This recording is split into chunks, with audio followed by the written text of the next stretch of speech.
안녕하세요. 우리 다 같이 한번 인사해볼게요. 안녕하세요. 네, 오늘 이렇게 아름다운 토요일 오후 여러분의 귀한 시간을 내셔서 행사에 참석해 주신 모든 분들께 진심으로 감사의 말씀을 드립니다. 저는 실리콘밸리 한미봉사회 유니스 전 관장이라고 합니다. 반갑습니다. 특별히 오늘 청소년들로부터 어르신들에 이르기까지 이렇게 많은 1세대와 2세대가 함께 모여서 중요한 가치를 나누고 또 배울 수 있는 기회가 마련되었다는 것이 참으로 의미 있고 귀한 시간이라는 생각이 듭니다. 특별히 오늘 행사는 우리 한인들이 또 이민자로서 미국에서 살아가면서 우리의 목소리를 내고 또 우리의 이야기를 잘 전하는 것이 얼마나 중요하고 또 큰 힘이 되는지 되새겨보길 바라는 마음으로 우리의 이야기, 우리의 목소리라는 제목으로 행사를 준비하게 되었습니다. 또한 이런 행사 참여를 통해서 우리 이민자들이 이 땅에서 살아가면서 또 앞으로 우리의 차세대가 살아가면서 당당하게 우리의 권리를 주장하고 또 우리의 권리를 신장하는 그러한 계기가 되기를 바랍니다. So good afternoon. Thank you all for joining us on this beautiful Saturday afternoon. My name is Yeri Shon. I'm an Executive Director of Korean American Community Services. It's truly meaningful to have an opportunity like this for so many first and second generation from youth to seniors to come together, share values, and learn from each other. Today's event was organized under the title, Our Story, Our Voice, with the hope that we as Korean Americans and immigrants can reflect on the importance and power of speaking up and sharing our stories. Additionally, we hope that participating in an event like this will serve as an opportunity for us and for future generations to confidently assert and advance our rights. 이 행사를 위해 적극 후원해 주신 대한민국 재외동포청에 진심으로 감사를 드립니다. 또한 실리콘밸리 커뮤니티 재단 후원에도 감사를 드리고요. 저희 행사를 위해 물심양면으로 도와주신 주 샌프란시스코 총영사관 총영사님께도 또한 진심으로 감사를 드립니다.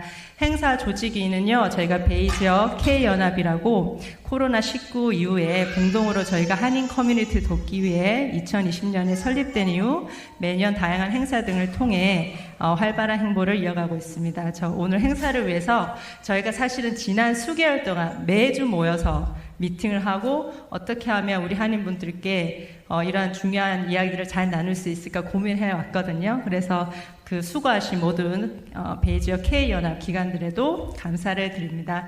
So I'd like to extend a heartfelt thank you to our event sponsors, Overseas Koreans Agency and Silicon Valley Community Foundation. We also sincerely appreciate the efforts of our event organizers, Consulate General of the Republic of Koreans in San Francisco, the Bay K Coalition Organization. So 오늘 행사 프로그램은 다들 아시고 오셨겠지만 일부는 유명 인사분들과 또 각 필드의 전문가분들을 모셔서 패널 토론이 있겠고요. 2부는 영화 우리 하와이 연가 상영 및 우리 이진영 감독님과의 Q&A로 준비되어 있습니다. 행사 후에는 간단한 리세션도 있을 예정이니 끝까지 저희와 함께 행사를 즐겁고 편하게 즐겨주시기 바랍니다. Today's event has two parts, a panel discussion followed by a film screening of Songs of Love and Q&A with the Director Jinyoung Lee. After the event, a light session will follow. Please stay with us and enjoy the event until the end. 저희 행사에 앞서서 저희 오늘 행사를 위해 정말 많이 도와주시고 후원해주신 임정택 샌프란시스코 총영사님께서 축사를 해주시겠습니다. Before we begin, Honorable Consul General of the Republic of Korea in San Francisco, Im Jong-taek will deliver a congratulatory speech. Please give him a big round of applause as he comes to the stage. 큰 박수 부탁드립니다.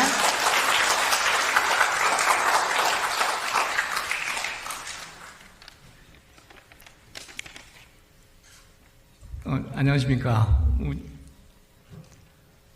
노동절 연휴인 걸로 알고 있는데 이렇게 시간을 내주셔서 이 의미 있는 행사에 참석해 주셔서 감사합니다. Honorable Eunice Jeon, Executive Director of the Korean Community Service, and distinguished panelists and fellow Korean Americans. Good afternoon.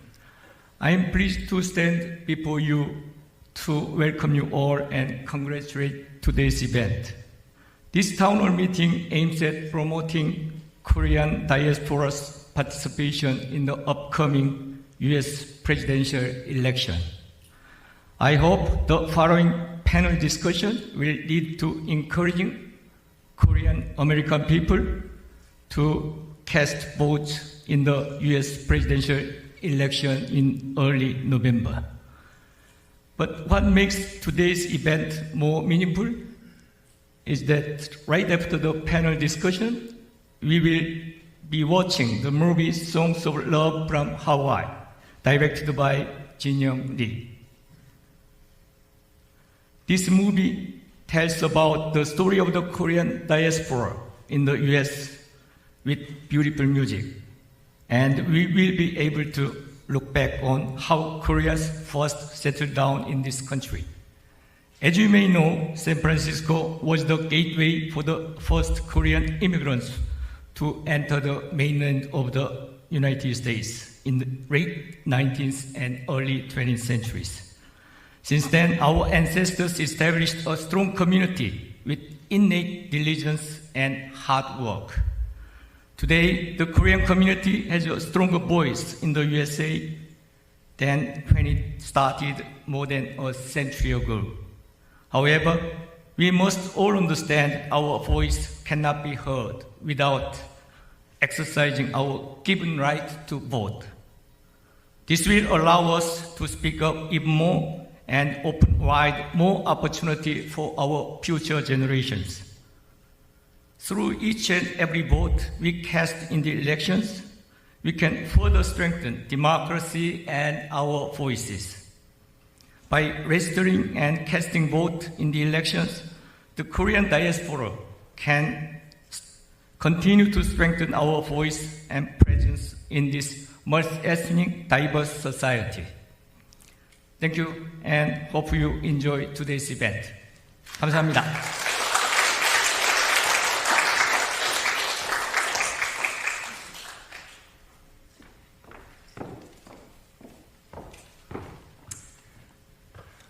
Good afternoon. My name is Drew Pack. I'm the Executive Director for the Korean American Community Foundation of San Francisco. Now, we may share a common heritage and traditions and even some experiences, but each one of us is unique. And as individuals, we all have our own stories to tell. We have our ideas that need to be shared. And one way to do that is by voting, but voting is not the only way to be heard. Today's panel brings together 3 Korean American leaders who are telling their stories in very different ways. They are raising awareness about issues that are important to them and the community, and my hope is that we are inspired by them. After a little discussion up here, we're going to open it up for questions. We also have a representative from the Santa Clara County Registrar's Office to speak about some of the details of the registration process for voters. But if you do have any questions, we have microphones for the audience, and we'll have as much time as we can for those. Now, please join me in welcoming our panelists. First up, we have Eddie Ahn.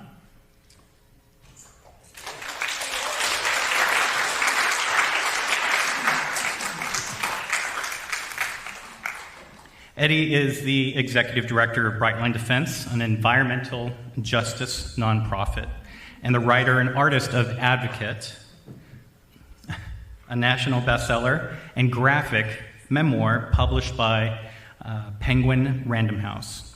He also serves on 3 government commissions: the San Francisco Commission on the Environment, the Metropolitan Transportation Commission, and the Bay Conservation and Development Commission.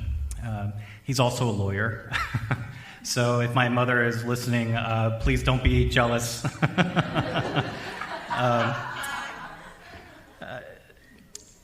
Next, we have Sora Lee. Sora is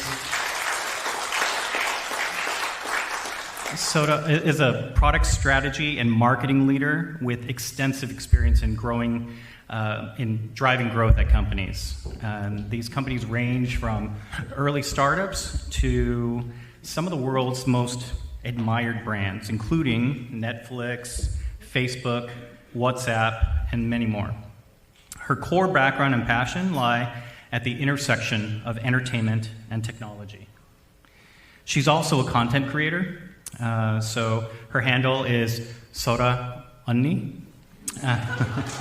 So please give her a follow. And she shares her tips on career, cooking, and parenthood. And then last but not least, we have Yeri Shon.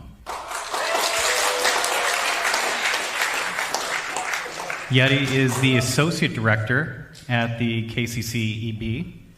Her lifetime passion is advancing health equity for immigrant communities. And after joining KCC-EB, she successfully implemented an unprecedented Affordable Care Act education and outreach program that reached over 10,000 people. With 10 years of experience in nonprofits, her goals are implementing social impact through research and community-centered practices.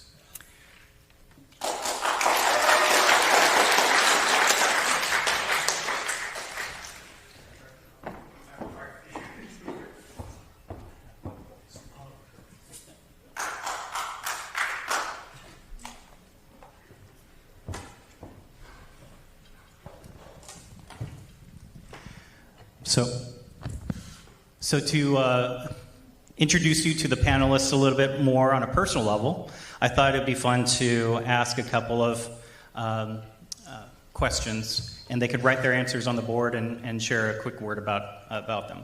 So there are 2 questions. One, what is your fondest memory of growing up Korean?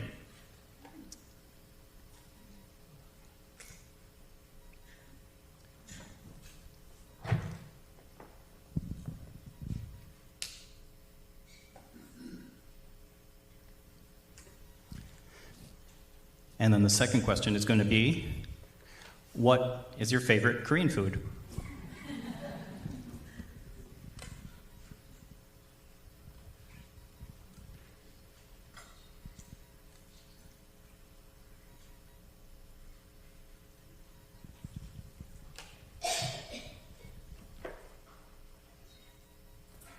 Who would like to go first?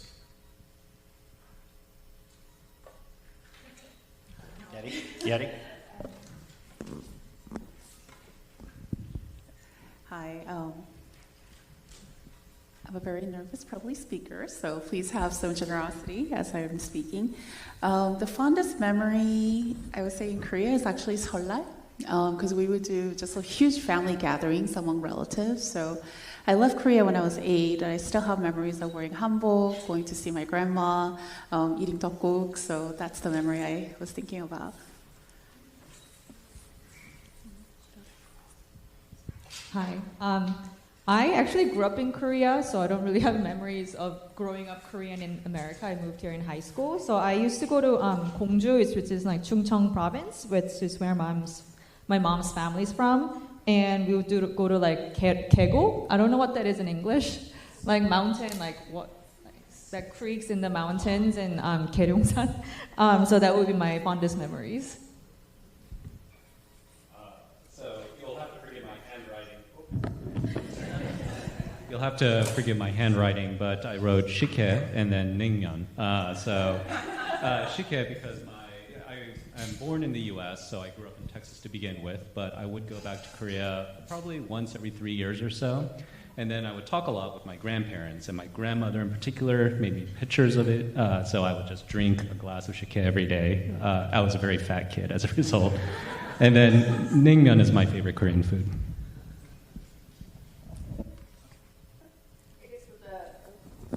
For the favorite Korean food, it's 콩나물국.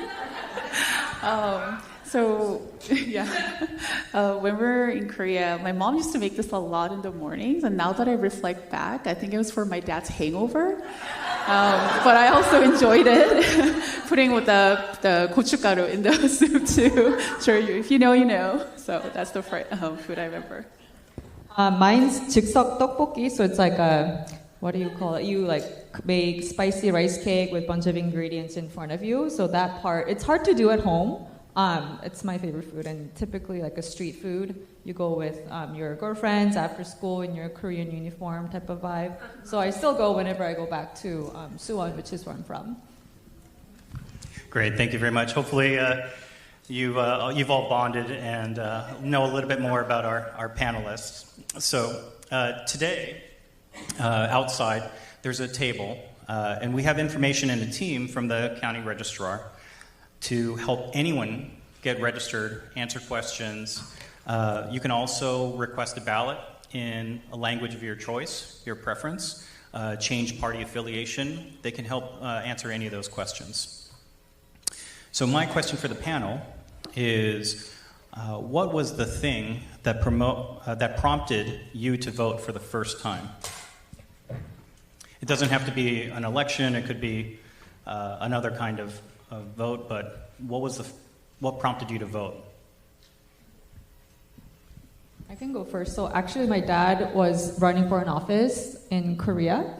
So first time he ran, I was too young, and the second time he ran, which he didn't make it, but that was my first time voting, so it was kind of cool that I got to vote for my dad. And I actually just became a citizen last year, so I actually haven't voted in the US yet. But I actually did major in political science at Berkeley, so we were all about that, as you guys might know.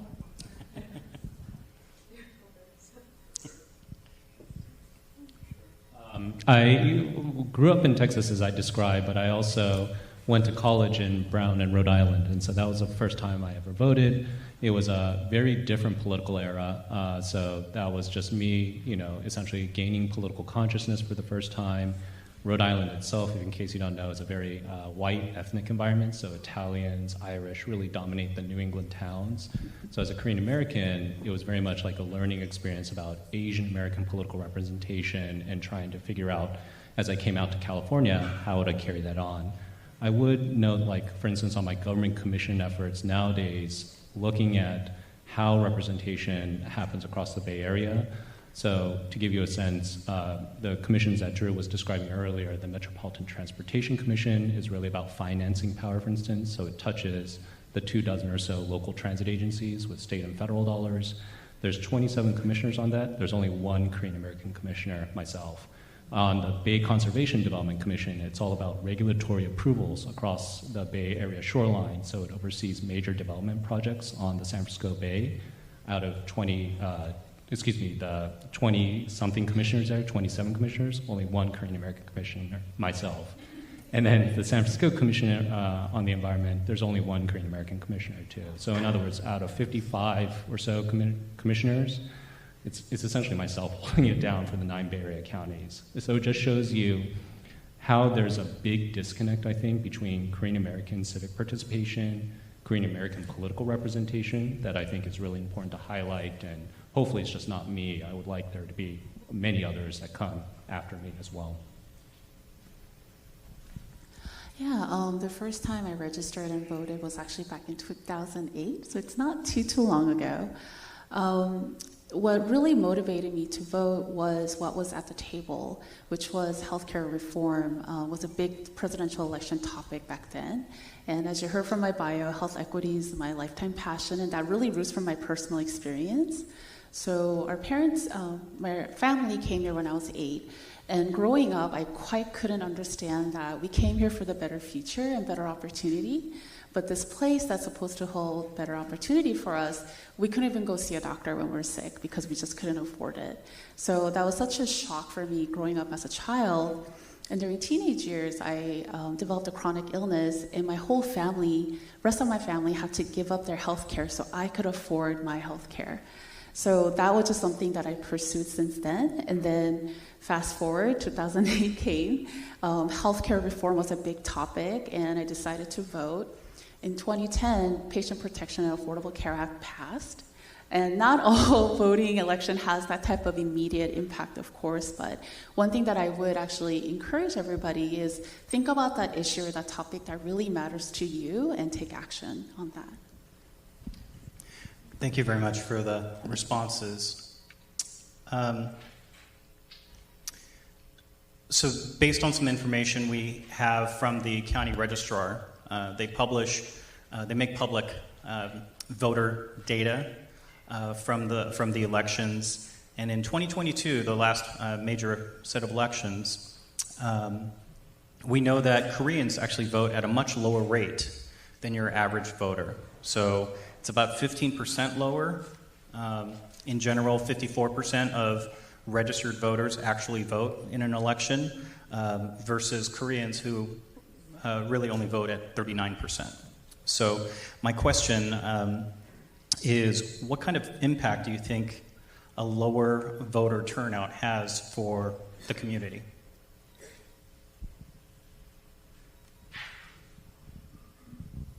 I'll just continue my answer from earlier. It leads to just very few political representatives or anybody even in the civic sphere participating to begin with. I'll speak a little bit more perhaps about the nonprofit sphere, which is my full daytime job. So I talk about these commissioner roles, but just keep in mind, for me as a private citizen, I'm not an elected official. I'm essentially a volunteer serving on these government commissions, having decision-making authority in that way. But nonprofit work itself, as you know, Drew and Yeri both know, it's very difficult to begin with. Oftentimes we're in much bigger spheres too, jockeying for resources with other cultures, other communities. So part of it is trying to think through how can you bridge that gap between voter participation, political representation, and then overall like what it means to be even Korean in these spheres to begin with. It's a hard kind of bridge to divide, but I'd love to know your answers to this as well. Yeah, thank you for sharing and kind of your perspective being on the commission as well. I think simply put, our visibility is really impacted negatively for not voting. And I guess kind of a longer sentence to say that is it holds back our community from becoming a priority, in my personal opinion.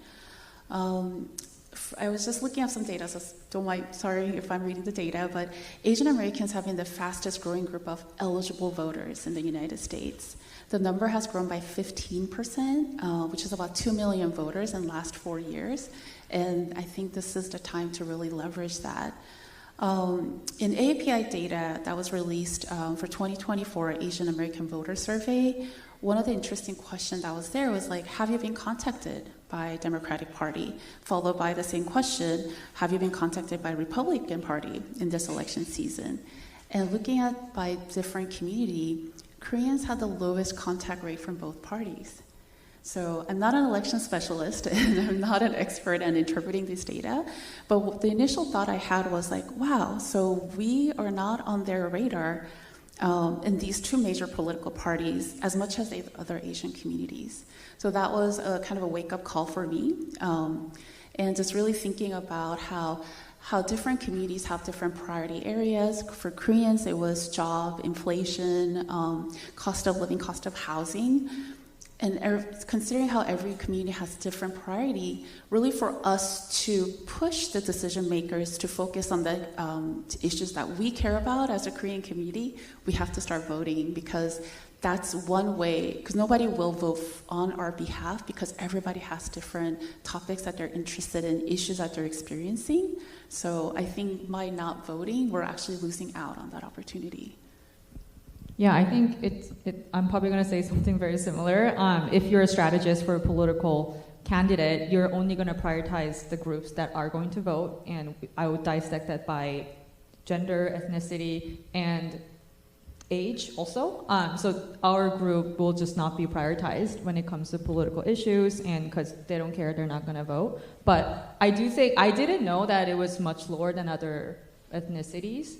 I think we should let this known, or because I do think we're very competitive, and put the Japanese Americans vote at this percentage. I think it could drive up some voter turnout. Just a thought.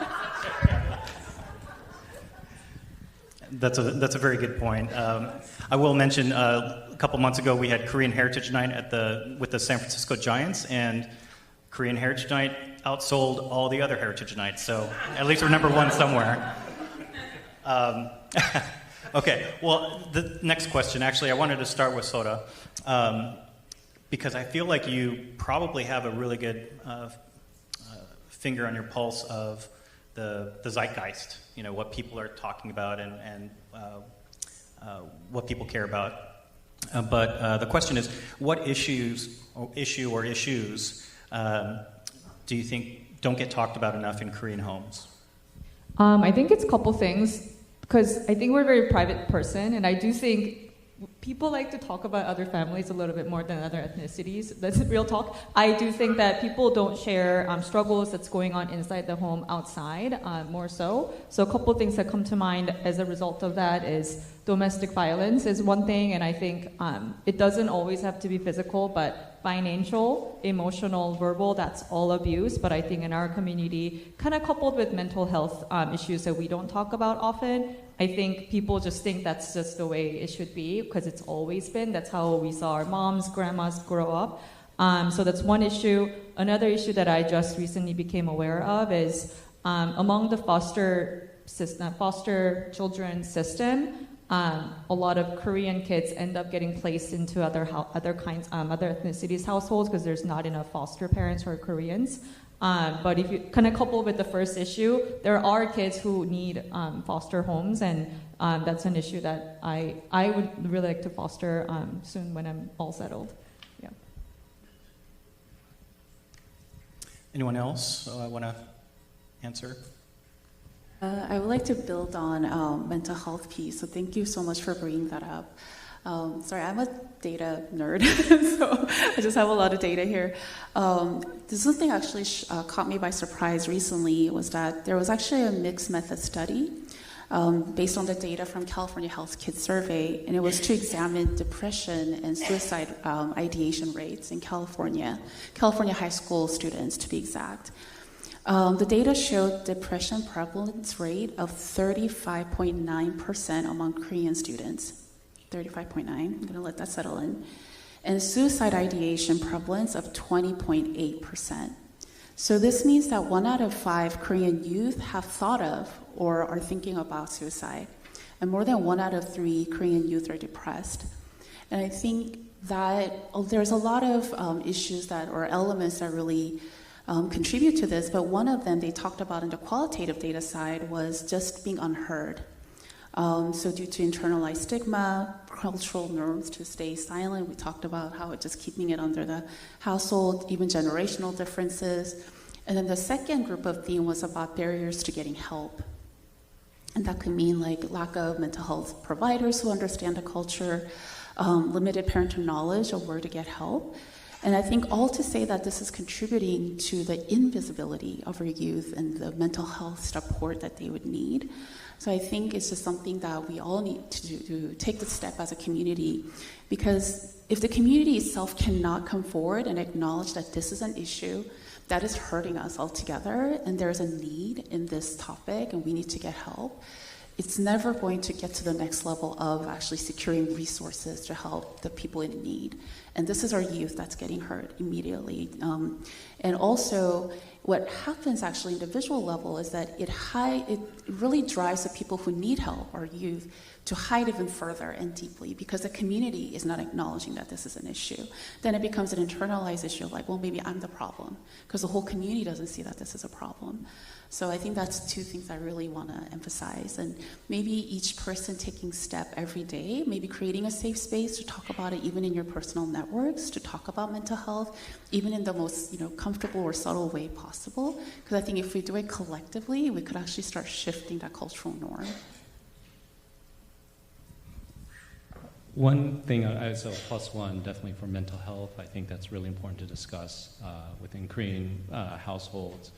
I also want to emphasize the idea of alternative careers and pathways, perhaps, for the next generation too. It's something personally I really struggled with my own parents. They were happy in some ways I became a lawyer, but I became the worst kind of lawyer in their eyes, the broke kind of lawyer, the public interest lawyer. And I don't want to minimize their concerns for me too. I do think it came from a place of love, wanting me to take care of myself. Of course, the Bay Area itself is a high cost of living area, as we all know. And for me, like, the priorities were just more about my notions of community and wanting to build community. But I think a lot, when I give a lot of college and law school career development talks, I'm always struck by how there seems to be such a huge emphasis on making money nowadays, which may be tilting too far in one direction, in my opinion at least. I'd like to think there's a good balance. Like, making money is important to some degree, but also making sure that we volunteer or participate in civic realms. I'd like to emphasize that as well. Great, thank you. And our last question before we open it up to the audience, I was curious, besides voting, what else can Korean Americans do to be heard? Maybe you have some examples or ideas, or maybe just want to share more about how your path has taken you to sharing your stories. I personally feel like Eddie's the living example of that. I could share just this is actually touching upon the work that we're doing, but I think when we think about civic engagement, we definitely do think a lot about voting, and that is a very important piece. But I also believe that participating in various community spaces, community events, and really showing up, especially when there's a diverse community participation and representing, is really important. For example, we have a senior leadership group that we run. It's called Chikimi, like the protector in Korean word. Something that we really try to do, these are the folks who started off as clients who needed help in our organization. And then they started participating in support groups. And then now there are ambassadors and community advocates. So they would go to state capitol last month and really show support for language access bill drafted by Senator Dave Min, go to Alameda County Board of Supervisor budget hearing to really kind of hold that space, supporting like, hey, we really need this type of mental health funding to really support communities. And it's interesting because as we're doing that shifting, a lot of folks worry about various barriers, right? Like, I don't speak English. Well, we'll be there to interpret. I don't know how to get to the state capitol. We'll go there together as a group. And the idea is everybody could do something, and it is fully within their capacity. Some people didn't want to speak in public, and that's totally okay. As a nervous public speaker myself, I understand that. But holding the space, being there, and just having that presence, supporting other people, also has a huge impact. Because from the policymaker's perspective, that one person is not just one person. There's 1,000 community members behind them. So, and also going beyond political spaces, when there was a lot of API hate violence, there was various vigils, community gatherings happening across the Asian American community, like showing up in those events too, standing in solidarity, participating. I think those are all ways to really raise our visibility. Nothing more to add for now. Yeah, but please. Support Korean businesses. And I think you can do that at work as well. Like if you're helping to run an event for your corporate event, try to bring on Korean vendors. That's something I do. And because I do think money and power kind of go hand in hand. As a community, the more money we have, the more influence we'd have, I would assume, in terms of policies. So that's one. Another thing is sharing your story. Again, during the peak of Asian hate, it was right before COVID, when was it exactly? But I was working at Meta at the time, and I remember like all of us in the Asian American communities at Meta, we were all speaking up, and like I raised my hand, and we hosted an event. We actually brought on a very famous creator, and we talked about Korean issues and issues that's hurting our 할머nis and 할아버지s and stuff, and like we live streamed it internally, and a lot of non-Koreans, non-Asians tuned in. So doing what you can at your current role, I think is one. But another thing to tie it back, because we're all busy, like who has the time? Like no one has time for anything. But if you can think of it as a way to help you, I think that could, if you're essentially improving the ROI of your activity. So are there things that you want to get good at, get better at for your career? Let's say you want to get better at public speaking. Can you do that in a way that helps your community where you can gain more skills that way? If you want to go into more, I don't know, accounting, finance, like can you serve as an accounting role for a community organization? So this might be more relevant for younger folks, but those opportunities you could leverage to better yourself while bettering the community, and you're gaining the skills when actual paying employers may not give you that opportunity yet. Okay.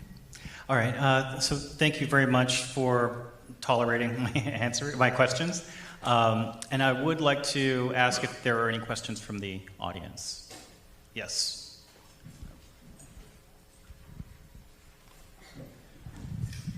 You can see there are two mics on either side in the middle. Okay, hello. Thank you so much for the thoughtful the sharing and discussion. My name is Rosa Kim. I'm a school board member of Fremont Union High School District in Sunnyvale and Cupertino area. So I'm an elected official. So I was first elected in 2018, and I was re-elected in 2022. So without the support from Korean American community, actually it's hard to be elected. And now, this year, currently in the Bay Area, we have 6 Korean American school board members. Actually, I have one more, Jin Kim, over there. He is serving on the San Mateo Foster City School District. Right, Jin? Yeah. So, thank you. And he's actually running this year.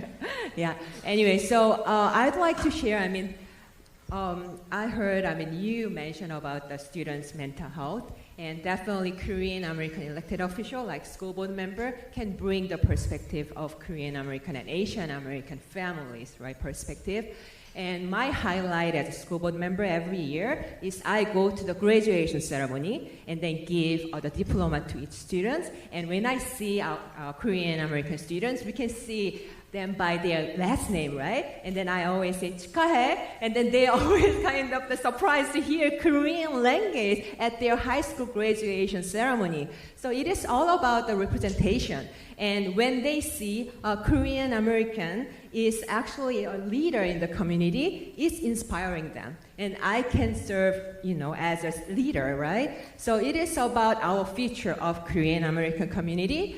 And anyway, so my question is actually, when I did campaign twice, I always, looking for Korean American community, because my running is not just for me, because I want to more Korean American citizens to vote, right? So then always, I'm grateful for first generation Korean American, the community members and the Korean Association, but it's hard to see second generation Korean American. I'm always seeking how I can better connect with second generation Korean American who don't speak Korean very well, but they are Korean American. I believe they're more Korean American second generation. Then I'm wondering, how we can collaborate our first generation Korean American and second generation Korean American for this civic engagement. So could you share your ideas?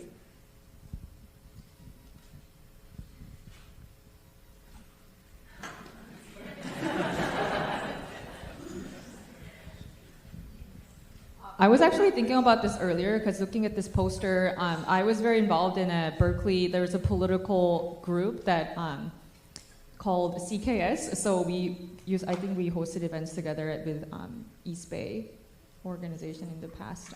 So they're very active, but I think there's an issue of like college students, they're registered elsewhere. That's one issue, I think. But younger people not voting, it's not just a Korean American issue, but I do think, I would assume that it's worse for Korean kids. Is that true? Do you know? I would assume so. Yeah. Yeah, I think we need more events, actually, encouraging them to vote. But I know, we do have some effort. We do put some effort to combine actually those two generations to be in the one place.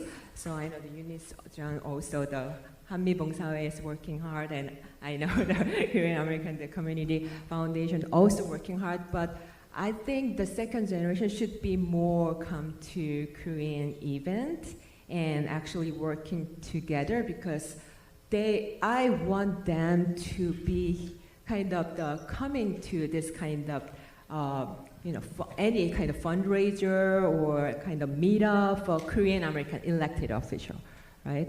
And every vote count, and all the support will really be helpful. Every support will be helpful to actually to have more Korean American elected official, because I know this is it's all about voting. Our topic is voting, and it's all about how we can have more representation in our community.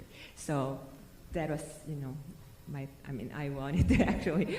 I'm first generation Korean American, by the way. So maybe it'd be great to hear you inside. I'll try taking a crack at it too, and I'll try looking at it from two different lenses. So the nonprofit sphere, I do think it's really helpful. Obviously, as a 501c3, we're not supposed to engage in electioneering or partisan activity.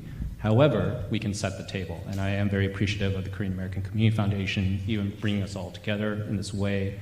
I think it stretches back to Lena Park too, who I've always appreciated, the Young Professionals Network that have been brought together by KACF. The other aspect I want to urge everybody to consider are issues. What are issues that are important to you?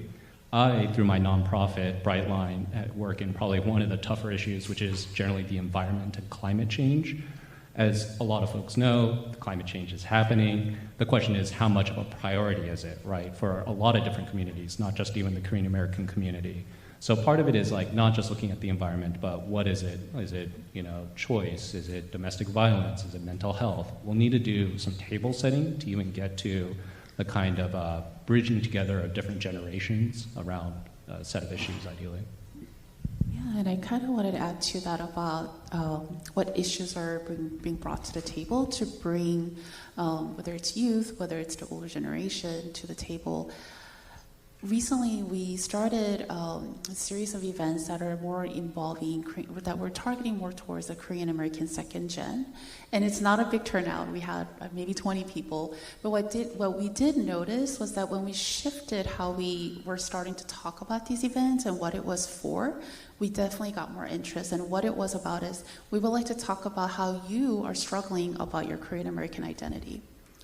And whether it's just talking about it, because it was actually related to a book event, book written by a Korean American author, like what does it mean to talk about your experience being a Korean American, being the second generation, how you struggle between two different cultures, how did you feel when you were growing up about being Korean? Was it something you were proud of? Was it something you were embarrassed about? Was it something that you just had to hide because maybe there were discrimination that you're experiencing? And I think it has to be those topics that they want to talk about, youth or the younger generation, to start bringing them to the table. I think when we went by the kind of traditional method of like, we want to do this for the greater good of the Korean American community, it's hard to bring them in. But when we started leaning into like, what do you want to talk about? What is bothering you? What is actually affecting your life? Then we started getting more traction. So I think that's something I could offer.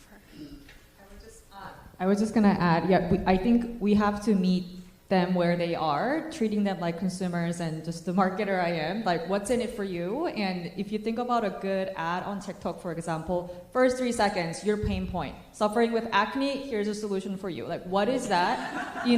That's gonna get you hooked to listen to the rest of the story. But relying alone on you're Korean, come to this Korean event to be a good Korean and support Koreans, that's not enough realistically, because they're juggling with so many things. They are feeling insecure about their future, financial future, career, the job market is really tough. All of that, I think we need to make what's in it for you really strong. and tell that story in a way that's interesting to them. Because I do see Korean American communities like on their social media, it's boring. Like I understand why they wouldn't really engage with those posts, and I think honestly bring them in. I think if you give the mic back to the youth and ask them how would you redo this social asset, or how would you rethink the social strategy in a way that conveys our message and get them to do what we want them to do, either that's showing up to an event or register, making it cool, i.e. drive more engagements. I think there's some opportunities there as well.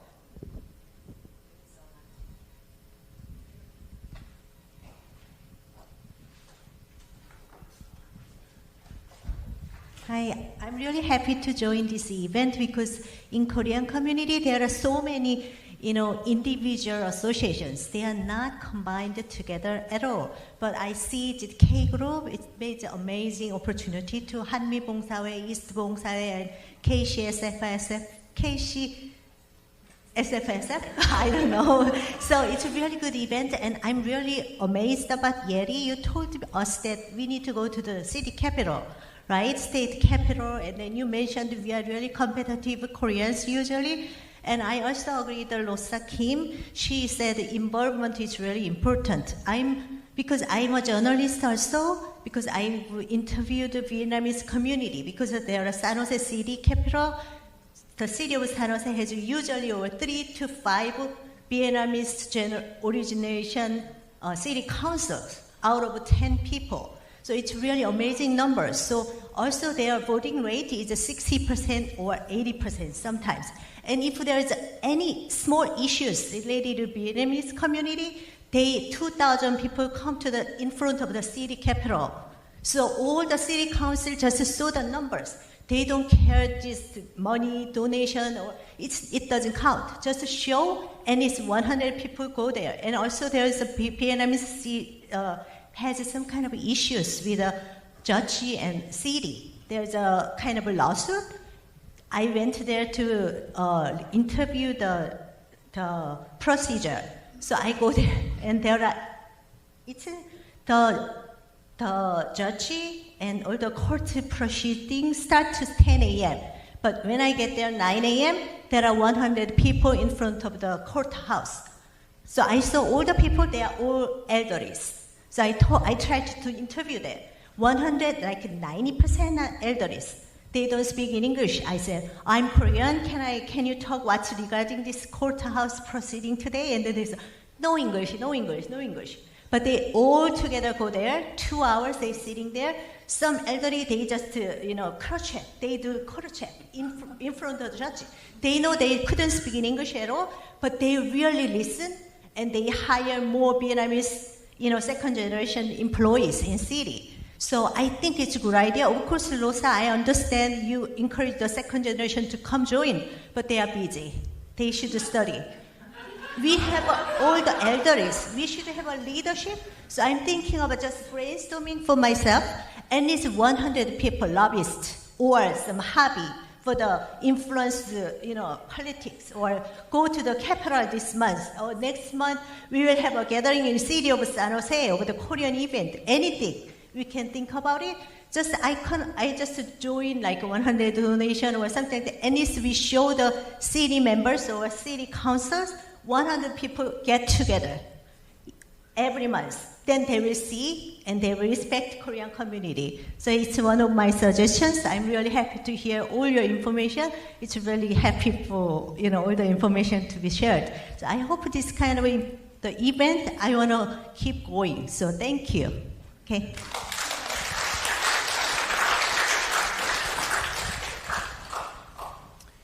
Thank you. I think we have time for one last question, and then we'll have somebody from the registrar speak. Hey guys, as Rosa mentioned earlier, my name is Gene Kim. I'm a trustee in the San Mateo Foster City School District. I've had the privilege of crossing paths with several of our panelists in my past life as well. So go Bears and go Brightline. One thing I wanted to mention, so in addition to my role on the school board, I'm also the national co-chair of Korean Americans for Kamala Harris, and we are a national network we just launched a few weeks ago. I was delegate at the Democratic National Convention. I understand this organization is nonpartisan, but just want to flag that for anyone who wants to come talk to me afterwards. But the question I have for you all, I think, Sora, you made the point that money is power. And obviously, I've worked in politics for 15 years. That's 100% true. And if you look at the Korean American community, one thing that we've struggled with, we are incredibly generous when it comes to church. We are incredibly generous when it comes to charities like KACF. When it comes to political giving, whether it's to candidates, causes, PACs, we see a steep drop-off in participation. Certain candidates, like I think Rosa Kim, Dave Min in Orange County, obviously Andy Kim from New Jersey, who's set to become our first Korean American U.S. Senator, folks like that are able to galvanize our community, but consistently, if you look year over year, we don't give proportionate to our community's ability to give, and that translates. And if you look at smaller communities like ours, other small communities, there are certain districts and others, their political giving is what makes them so influential.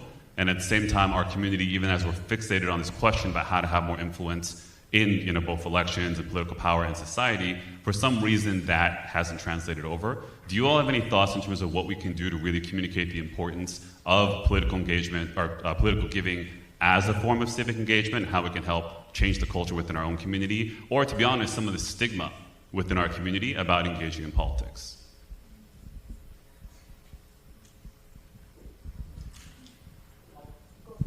I'll try answering that question again in two ways. First of all, I would argue if people here aren't convinced already the lack of Korean American representation isn't enough, I don't know what else to say. I am pleased to see some legislators out there, particularly Andy Kim, for instance, likely rise to the U.S. Senate, but it's really the only example, right? There's just so few and far in between relative to the Korean American population, and I think its economic power in the U.S. It says a lot. So there's something to be said about money and power going in hand, but there's also, I believe, a disconnect in how we're framing around political giving, for instance. And the second point I want to make is I think it is also reflected in nonprofit work and philanthropy with Korean Americans as well. I do think there's a lot of generosity of Korean Americans to NGO efforts, nonprofit efforts. But what I also want people to think about are the expectations for what you're getting for giving. Sometimes I see high goals being set, for instance, for grantees, where I'm just worried that it may not be the best match, for instance, for the amount of money being given. So I do think there are nuances in giving that people need to understand better before just assuming they go hand in hand. If I were to problem solve this, so the problem is we're not voting as much as we should be, I don't know if we've done any sort of research among people who do vote, why do you vote, and people who don't vote, why don't you vote? And I think we should go from there, because everything else, I think it's just us making assumptions. But couple theories I have, I would love to test this out. One is not feeling American enough. Like, I've crossed that path actually this January. I've lived in America officially longer than I lived in Korea. I don't feel that American. So my voting to this country, like, I don't know if I'm going to register to be a donor in this country. I'd rather give it to someone else in Korea. I don't feel that American. So that's one. I don't know how we would solve that, but it's something I think about. Another thing is I see a lot of Koreans wanting to retire in Korea because it's better healthcare, it's better infrastructure. That I think I would assume that might have something to do with the fact that, I'm not going to be here long term, so why should I bother? Then tying it back to, well, your children are here, your friends are here. So I think we should get to the root of the issue and then go from there. Yeah, I agree with both actually speakers here. I think Eddie mentioned about that disconnect, and I think that's something that is really huge to overcome. I think sometimes the political system here is not something that I think especially Koreans from Korea are very familiar with. We have electoral college for presidential election. It's not it's not the population vote. So just thinking about that, it's a very complicated system, and it's not also explained as well. And I think when it comes to how to support particular issues, how to support policies, and what can be done, whether it's donating to the cause or to certain candidates, I think that in itself is not as delivered to the, I think, bigger community in a way that makes sense to them. An example I have is actually our census work, where we're really trying to do a lot of census engagement during 2020. And for folks, it's like, okay, so if I fill it out, what? I do this and then what?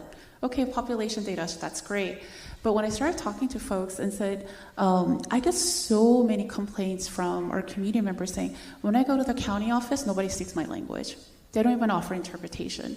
I'm trying to understand this COVID-related flyer, and it's not translated in Korean for me. And I said, you know that census is population data. And when government decides what materials are going to get translated into what language, they look at what they call threshold language. And that's, if a population is this particular number size, then we will actually translate that. So what you participate in census, and when you're on that dot, that's what actually counts towards, is your language going to be included in interpretation and translation or not? So I think sometimes like kind of boiling it down to like, what this actually means when it comes to impacting your life and how you could help, I think could help bridge that disconnect. Thank you so much for your answers, your honesty, and for sharing so much. And thank you for the questions. At this time, I just want to thank the panelists and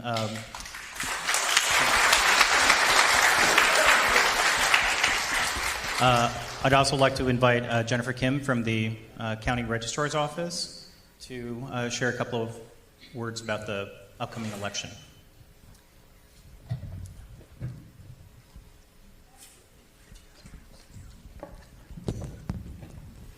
여러분 안녕하세요. Hi everyone. I'm from the Register of Voters. 유권자 등록국에서 코리안 팀의 리드로 일하고 있는 제니퍼 김이라고 합니다. 2019년에 산타클라라 카운티에서 처음으로 한국어로 투표지를 발급하게 되었습니다. 그때 제가 왔고요. 한 5년 동안 여기서 일을 했는데요. 지금 여러분에게 제가 묻고 싶은 것은 왜 투표를 해야 하는가? 거기에 대해서 좀 중요하다고 생각을 합니다. 다 다른 의견이 있으시겠지만, and I do believe that everyone has a different opinion about why you should vote, and everyone has excellent remarks about and opinions about why we should vote. And that's the number one question I always get every time I have a voter language workshop. I think what's really important is why you want to vote and how we can come together as a community. If we can raise our voice, because I have faced a lot and had to answer a lot since I got this job working for the county. And it is my opinion that everyone here is very important and unique. And I have never met one single Korean who was actually below average in every sense of the word.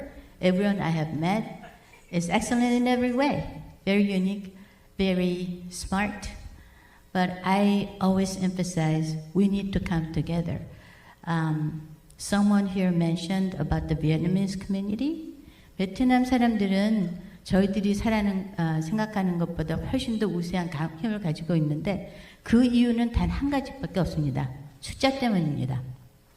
제가 정말로 아쉬운 것은 등록국에서 일하면서 왜 이렇게 숫자는 저희들이 2022년 보면은 데이터를 보면요 26,300명이 넘는 숫자들이 있다고 합니다. 코리안 아메리칸들이요. 사실은 그보다 더 많이 있습니다. 저희들이 인구 조사에 들어가지 않은 분도 있고 그렇기 때문에 또 그럴 문제도 있고 한국에 왔다 갔다 하시는 분들도 있고 그러니까 세지 않을 수가 있죠. 하지만 제일 중요한 것은 저희들이 어떻게 단결을 해야 하는가. 단결을 하고 어떻게 해서 투표를 하면 우리의 목소리를 높일 수 있는가. 그게 제일 중요하다고 생각합니다. 만일 우리들이 막강한 힘을 다 모아서 투표를 할 때 제 자신만을 위하는 것이 아니라 가족을 위해서도 2세대, 3세대 미래를 봐서 우리가 생각을 할 때 여러분은 정말로 좋은 환경에서도 공부할 수 있는 2세대가 있고 3세대가 있는데 제가 보는 바에는 앞으로 이 선거 대통령 선거 같은 그 중요한 선거도 있지만요 다른 선거들도 로컬에서 하는 선거들도 많아요. 그리고 투표는 동일 등록하실 수 있고요. You can register the same day and vote on the same day as long as you're qualified. 만일 적격이시라면 그날 등록하시고 그날 동일날 투표를 하실 수가 있습니다. 그것도 모르시는 분들이 많아요. 10월 8일 on October 8, 6 p.m. I'm going to be giving voter language workshop again. Please attend the workshop to get as much information as possible. But we are excellent people. We are, we're amazing. I really think that we can raise our voices and be heard, but please do think about why we should vote. Thank you very much, Jennifer. Thank you. I'm sorry I got carried away. We are going to break for a few minutes and then gather again for the movie at 4:15. There are refreshments, drinks. They're not allowed in the auditorium. And then, yeah. Thank you. See you in a few minutes. Oh, I remember my grandmother, my 할머니.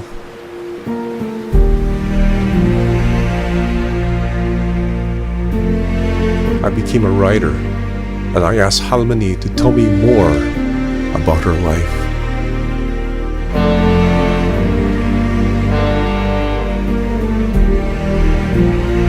게리야, 할머니 어릴 때 어땠냐고 물어봤지? 아무도 궁금해하지 않아. 난 그냥 가난한 농부 아내야.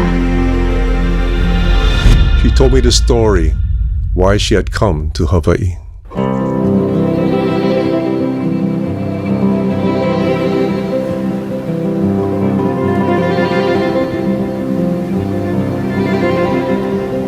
게리야, 그래도 꼭 쓰고 싶으면 할머니 기쁨에 대해서 써.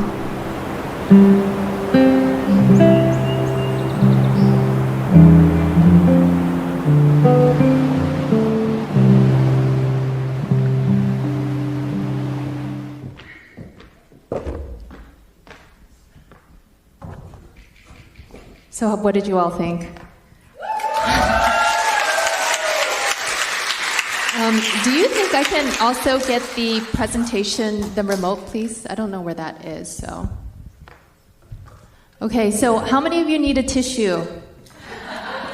We have some people who actually have tissues, so we're going to give that all to you. And I'm going to try to talk in Korean for a little bit. 어떻게 이렇게? Okay. 안녕하세요. 제 이름은 박리나입니다. 미국으로 4살 때 왔으니까요. 한국말 잘 못하니까 영어로 얘기하겠습니다. 근데요, 진영이 한국말 훨씬 잘해요. 그러니까 Konglish로 얘기하겠습니다. So basically what I said in my 5-year-old Korean is that my Korean really is bad. And I'm going to be speaking in English when I ask the question, but Jinyoung, she is fluent in both Korean and English, and so she's going to be responding in both so that we can really bring understanding, generational understanding to this film. So we're just so happy that all of you are here today, and so thank you so very much. So Jinyoung, we're just going to get right into it because we don't have a whole lot of time. So one of the questions that I wanted to ask you, you came to the you're an award-winning journalist. And from Ewha Women's University, you wrote for some really amazing magazines you were telling me about earlier. And so when you moved to Hawaii, you became a filmmaker. So can you share what inspired you to become a filmmaker? Yeah, sure. 저 먼저 before answering your question, I just want to say thank you very much. And as a filmmaker, independent filmmaker, I do believe that power, of storytelling, and it's the audience that completes the cycle of storytelling. So I do really appreciate everybody to be here, to watch our work, and it's just I feel just very grateful, and for all the organizers who made this happen, and Korean consulate who supported us. And thank you very much. 질문에 답하기 전에 먼저 오늘 와주신 여러분들한테 진심으로 감사드린다는 말씀 드리고 싶었어요. 저희가 아무리 힘들게 만들어도 이렇게 봐주시는 분들 없으면 의미가 없는 건데 오늘 이렇게 이런 우리 만날 수 있도록 해주신 많은 분들이 고생하셨는데 감사한다는 말씀, 관객분들도 감사하다는 말씀 드리고 싶었습니다. Now answering Lina's question, what inspired me to create this film, right? 왜 이렇게 이 영화 만들게 됐냐고. First I decided to move to Hawaii because I was fascinated by its landscape. Like many people maybe, living in Hawaii. 너무 아름다운 거예요. 제가 잡지사 기자 일할 때였어요. 25살 때. So then, so I moved. My husband is Korean American. So we're choosing, where to live basically. So 우리 하와이로 왔는데, I had no idea of the history that we had. And living there was different. Like living there so seeing Hawaii as a visitor, and living there as a, 거기 사는 거 as an immigrant was so different. I struggled. First 1 year was beautiful. 그냥 맨날 비치 가고 재밌었는데, after that, I miss my home, I miss my family, and I was thinking like, do I belong here? What do I need to do to 되게 fulfill 할 수 있는 마음 가지고 살 수 있으려면 어떤 일을 해야 될까 싶은 거예요. I was a creator for Hawaii Tourism Korea, and I wrote a lot of books about how to enjoy Hawaii as a traveler perspective. And because I was a journalist, I was a news anchor for many years, I was able to meet Harry Kim and Ronald Moon, who are like contributing members of the society, who are leaders, like mayor and judge, who are Korean descendant. 그래서 그분들 만났을 때 궁금했어요. 이 사람들은 근데 어떻게 언제 이미그레이션을 했는지 아니면 여기 와서 어떻게 살았길래 이렇게 그 사회에 이바지하면서 이게 되게 존경도 받으면서 한국인으로서 이렇게 자랑스럽게 살아가고 있을까. 그래서 이제 그 히스토리를 찾아봤더니 이런 어메이징한 스토리가 있는 거예요. 저는 한국에서 학교 다닐 때 전혀 몰랐어요. 이런 1903년도에 하와이로 이민 간 사람들이 이렇게 많은 일을 해서 또 거기서 캘리포니아로 와서 또 새로운 역사를 시작을 한 거잖아요. And it really opened up my thinking. So finally I felt like Hawaii also is a place where I belong to, because our ancestors were there, and I felt that we received so much.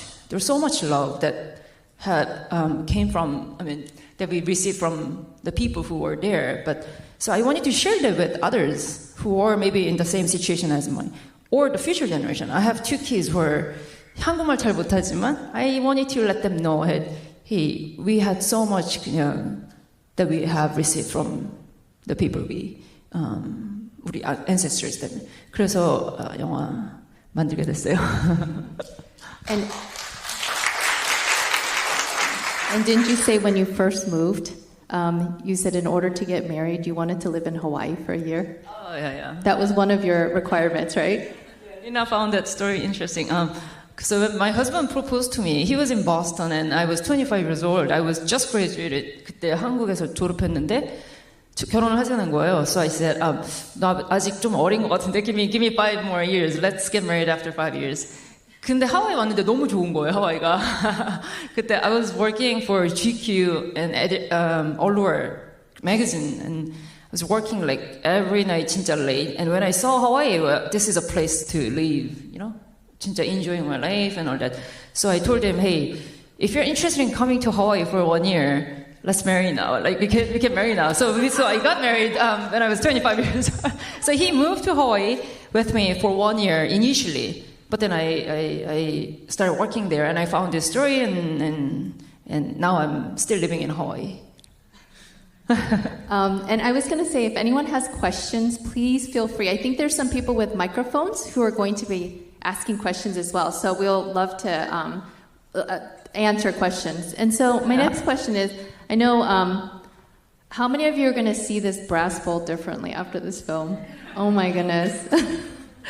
It really touched my heart, and I know this story is about the sacrifice of many of those before us, and it talks about the shoulders that we stand on. And I think when we talked about earlier how we need to, our own identity, how we need to understand our own identity. And I'm so glad there are young people here. Some of you are in high school, some of you are in college, because this story is so important in order for us to really understand why we're here and why we need to vote and why we need a voice. It's because we need to understand our past, and this was a wonderful way to show that past.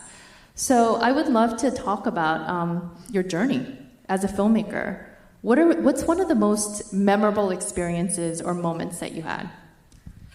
그 영화 만들면서 제일 기억에 남는 거 뭐냐고 물어보셨는데 정말 너무 많아요. There's so many things that I cherish and I can share. Because it took me about like 3.5 years, and 그 3년 동안 너무 많은 일들이 있었어요. But maybe I can share one during production and one during distribution. 그래서 하나만 얘기하면 하나는 이제 프로덕션 할 때 그 딱 촬영 중에 있었던 거는 칼라우 파파 그 세 번째 스토리 있잖아요. 그러니까 물론 다 저한테 스페셜하지만 칼라우 파파는 하와이 사람들도 사실 잘 모르는 이야기예요. 근데 그 한국 사람들이 거기서 저렇게 비극적으로 죽었다는 거를 들었을 때 꼭 거기 가서 연주를 하고 싶었어요. 전 영화 만들 생각은 못했고. 근데 이제 좋은 기회가 생겨서 이제 펀딩이 생겼을 때 연주를 하는데 그 마지막 알로하 오에 했던 데가 처음 그 사람들을 떨고 났던 곳이에요.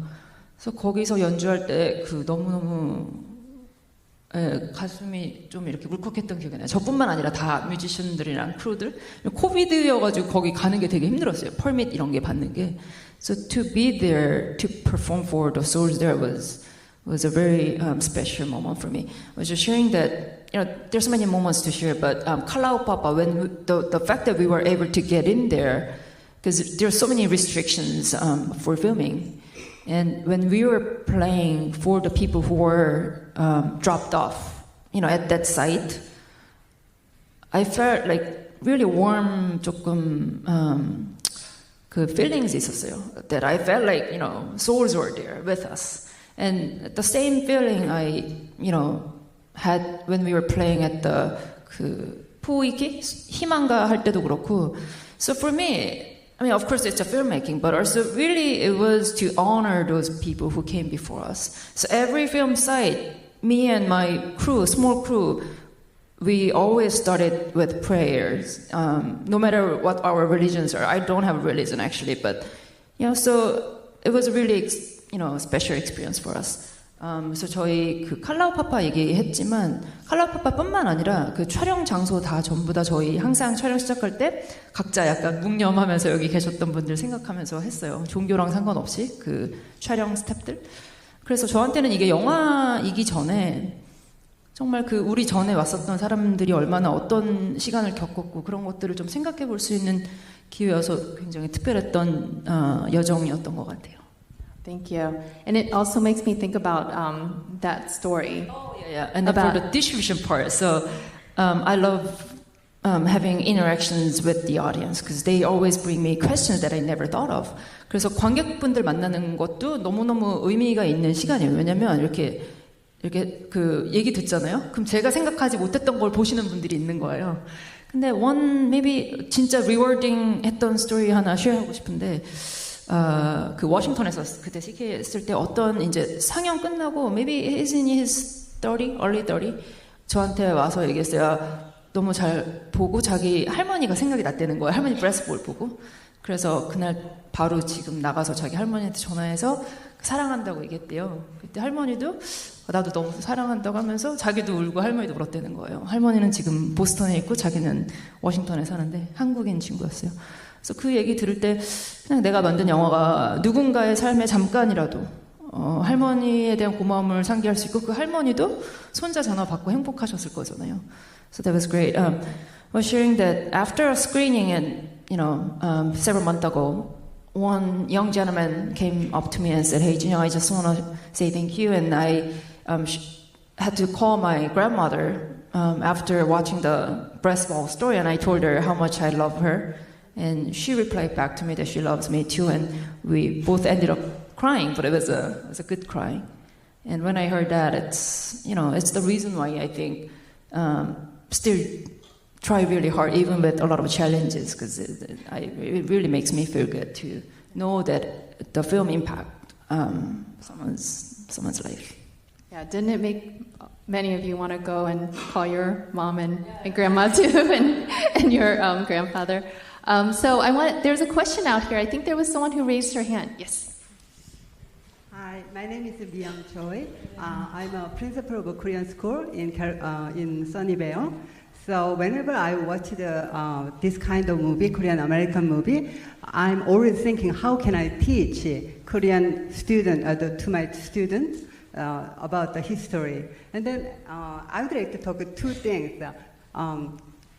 다들 한국말 알아들으시니까 제가 한국말로 말씀드릴게요.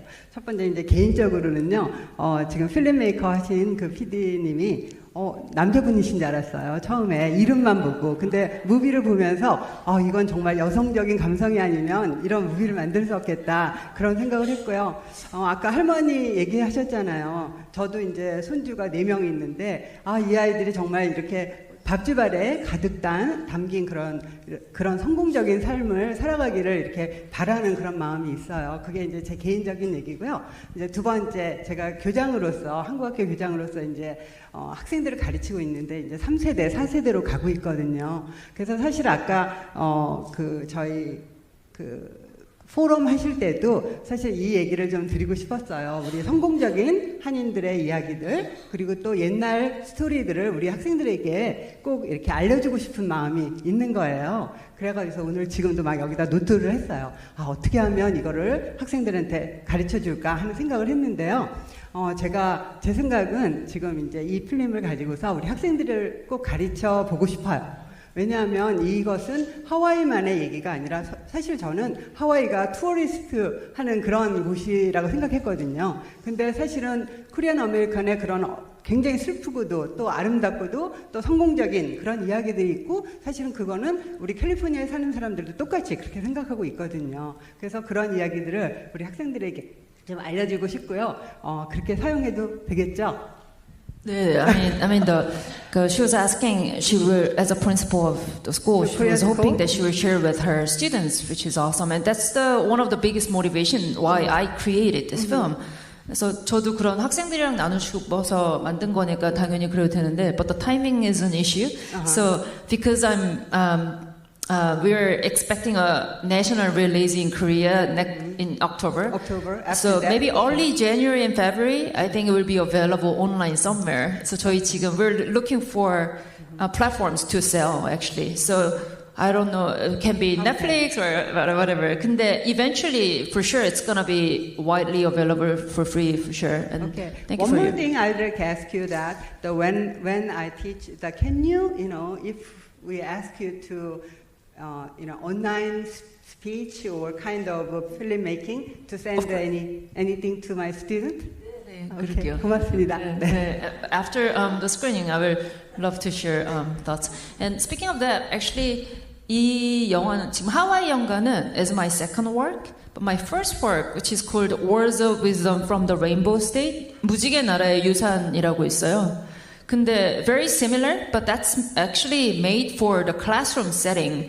So it's a 6-part series. Each one is 20 minutes so that you can teach during class. And it talks about very similar, but this is more artistic with music and all that. But that one is more documentary story. And 5 episodes is me talking with Harry Kim and Chief Justice Moon talking about their life and their parents' history.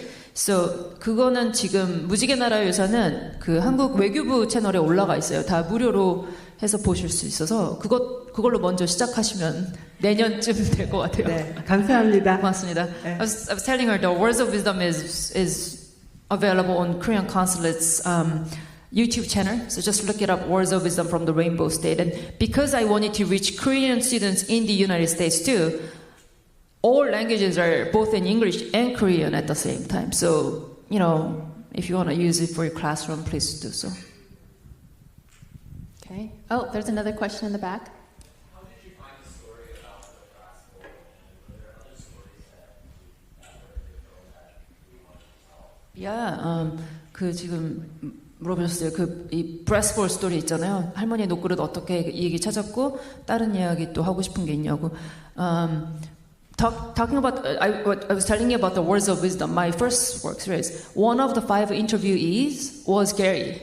Gary was one of the interviews. As a writer, 저 인터뷰했어요. 근데 when he was telling me about his grandmother, I was so moved, and I said, it was just brief moments, like maybe less than a minute, but I could feel how much love he has for his grandmother.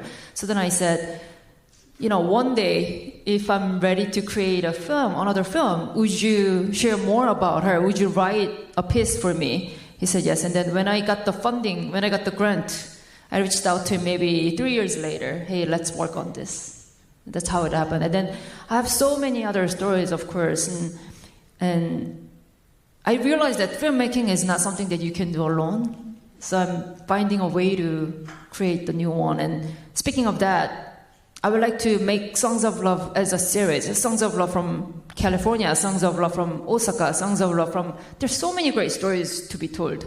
And interesting fact is that 하와이에 온 사람 중에 over 60% of the people who came to Hawaii, the 7,000 people, the first immigrant group, came to California and they started their own history here.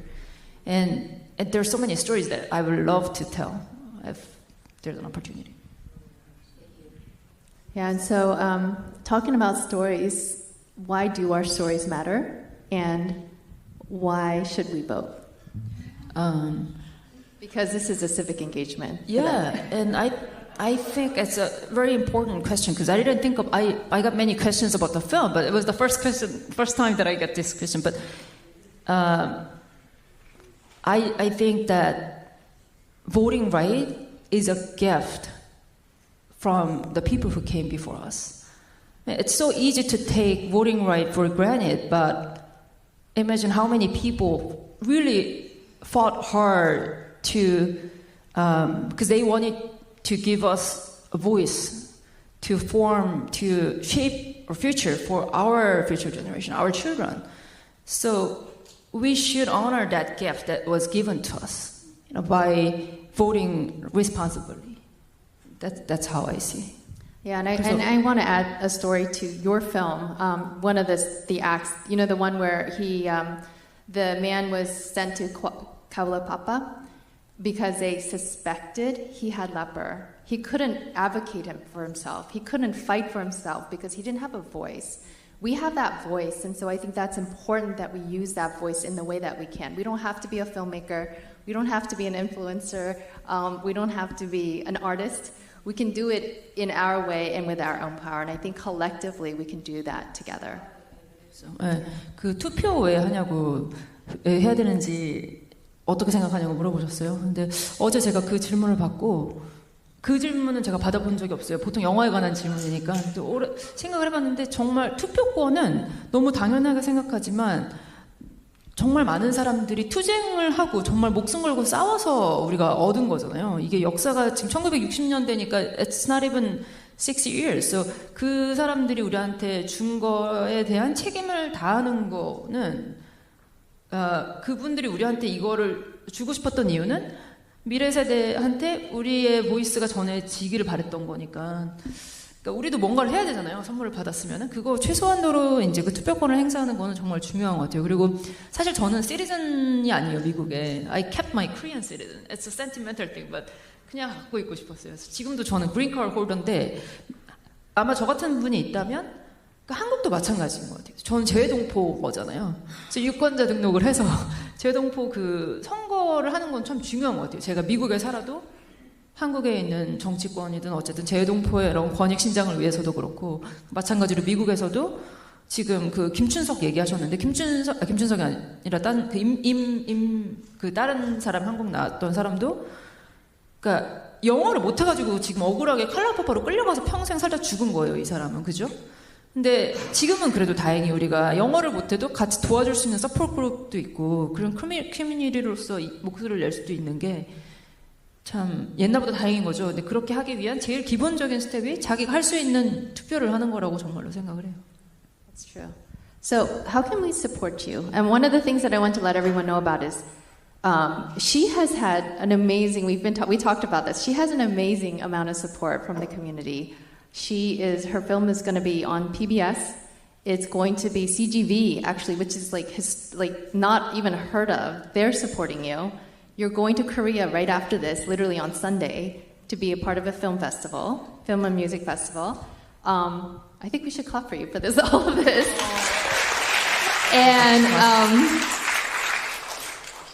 And you really want to keep telling this story. So one of the things people have asked is, how can we support? And so you can just go on here. There are ways to support her in very different ways, either financially, being a producer if you want to be a producer. I think another way is to ask your friends. It's going to become a theatric release in Korea in October. Tell your friends and your family in Korea about it. Have them go to these theaters as well. 네, 너무 고맙습니다. 저도 그러니까 지금 어떻게 도와줄 수 있는지 물어보셨는데 제가 처음에 이거 만들 때는 여기까지 이렇게 올 거라고 생각을 못했어요. 전 그냥 하와이에서 제가 혼자서 하고 싶었던 거를 그냥 혼자 공모하고 그런 총영사관 그런 공모 기획 나왔을 때 했는데 이게 스토리가 가진 힘인 것 같아요. 우리 역사에 있는 너무 아름다운 이야기들이 있으니까 이런 뮤지션들도 정말 다 비싼 월 클래스 레벨인데 진짜 그냥 재능 기부를 해주신 분들이 많았거든요.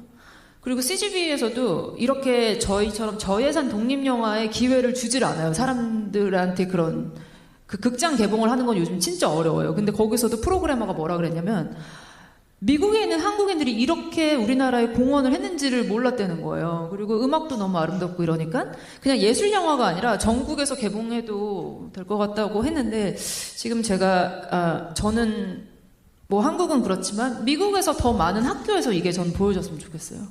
우리 자라나는 세대들한테. 근데 그러기에는 제가 혼자 일을 하고 있고 저는 비영리 기관으로 이제 이 제작사를 하고 있으니까 만약에 뭐 그런 거 서포트할 수 있는 분이나 아니면 기업이나 뭐 기관이나 학교 있으면 너무 감사할 것 같습니다. Just telling her that I never imagined to come this far, but I know that this is the power of the history that we have. You know, the story is so beautiful, and I realized that since with the CGV deal and all that, I feel like I need a legal clearance. I want the proper support just in case something happens. You know, copyright issues 많아요, but I cannot afford to have my own lawyer. So whatever support that you could give, we are 501c3. So if you know any corporate who can help us or any individual who can help, so that I can go to different schools and to the principal with the different platform that I can maybe share, that would be wonderful. Thank you very much, Hikin. And so you can also follow her journey. She has information and flyers outside so that you can follow her on Instagram. You can go on her website. There's curriculum on there. And is there anything else? I just want to, say thank you again. And after this, I'll be there too. So if you have any stories to share, I would love to. Thank you again. Thank you. 감사합니다.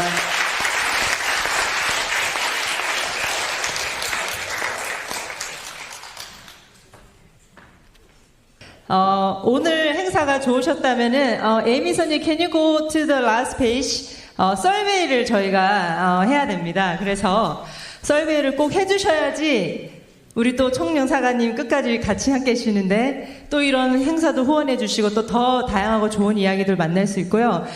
오늘 시작하실 텐데 저희가 또 이 세션이 있어요. 그러니까 조금 몇 분만 기다리시면 음식도 밖에 준비되어 있는데요. 네, 감사합니다. 저희가 오늘 이렇게 행사를 잘 마칠 수 있도록 오르거나이저, 스폰서, 우리 어디언스 모든 분들께 진심으로 감사를 드리고요.